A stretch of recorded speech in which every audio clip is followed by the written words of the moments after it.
Hello. We begin this episode of Mats&Axel with important announcements.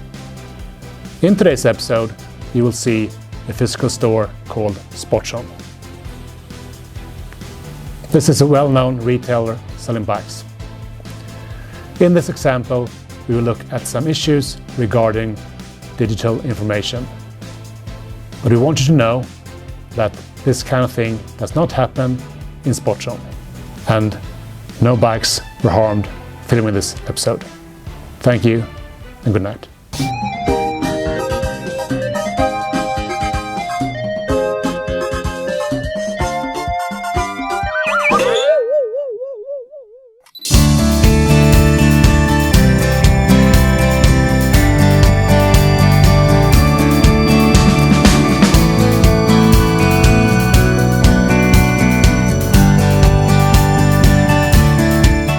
So today I'm gonna find myself a new bike. Super exciting, and I think I'm looking for a red one. So let's see what they got here. Here's the red one, quite nice. Yeah, this is a good one, maybe too sporty.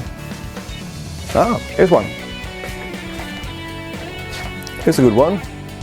Oh, there's a good one too. So I found myself a red bike. I want that one over there. Can you help me with that? Yeah, sure. Perfect. Can I pay right away? Yeah, sure. Perfect. Yep. Thanks. Thank you.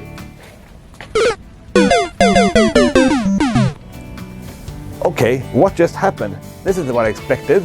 How can this be avoided?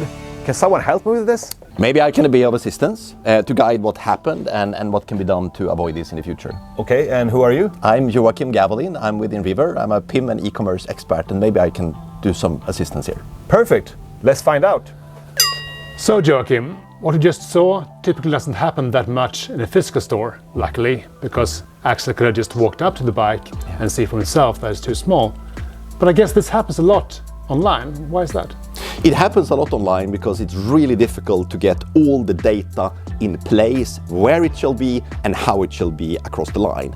And it's difficult for the reseller to know that, it's difficult for the consumer to know that before they order, and it might be too late. So online it's easier to order a bike that is too small than what it is in a physical store. We can see approximately 30% of every product we look at online have difficulties with content implementation and content correctness. But what are the sources of this sort of difficulty and complexity? Isn't the bike just a bike?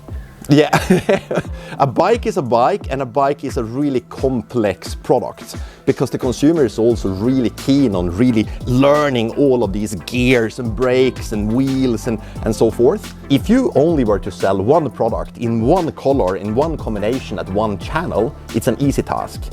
But if you then scale it up and you sell multiple products in multiple colors, in multiple combinations, across multiple channels, across multiple languages, adds complexity to this. And the more complexity you add, the higher the likelihood is that you will end up with something landing in the wrong place, in the wrong shape.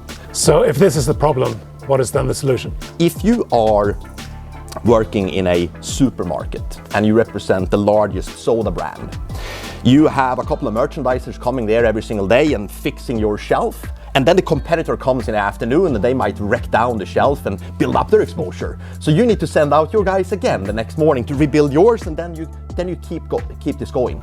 Online, you actually need to do exactly the same thing. You need to nurse this in the same way. Working in the same way in the online world with the digital content, with the same mindset as you need to do in the physical store, you need to nurse this repeatedly. It cannot be pushed right from the beginning and then just trust that everything is in place. You need to look into this frequently and see that everything is in place. And then once you find it, fix it immediately, otherwise it might have devastating consequences for your sales. So you were talking about consequences. My experience here in the store was one, and of course there's some difference online. How would you explain the customer reaction to when this happens? Fundamentally different online compared to in store, and this is important to be aware of because we have, as consumers, become much more sensitive online than what we have ever been in store. We tolerate a very low loading time. We don't tolerate incorrectness in content because we don't have anyone to ask. So once we start comparing the content and you see that, okay, this bike is big, this bike is small, this bike is red, this bike is blue, and you find this being inconsequent over the line, you get upset. We learned that from a study we recently conducted across 6,000 shoppers called Inside the Mind of an Online Shopper, tell us that 80% of us, you and I, get angry when we are exposed to misleading content or missing content or a bad experience online. We have learned that 7 out of 10 of us drop the cart when we bump into bad or inaccurate content experiences online. And we learned that 6 out of 10 choose another item directly online if anything is out of stock or can't be found on the digital shelf. So Joakim, what is this thing called PIM and why should we worry about it? PIM stands for Product Information Management, and we are basically a center stage application to empower a full product journey for any brand and manufacturer and reseller.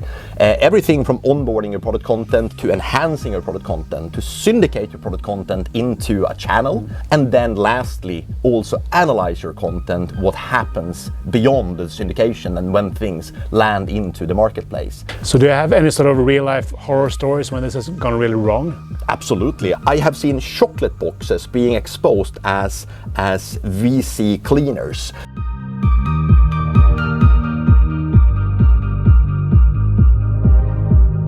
Up to 30% today globally of every item is out of stock online. And according to our recent survey, 6 out of 10 choose another item from a competitive brand immediately when this happens. So just do the math on that.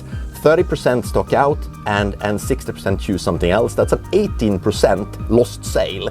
Thank you, Joakim. Thank you so much for talking to us today, and we'll learn a lot more about PIM. So on the count of 3, look into the camera and give a thumbs up. 1, 2, 3. That's right.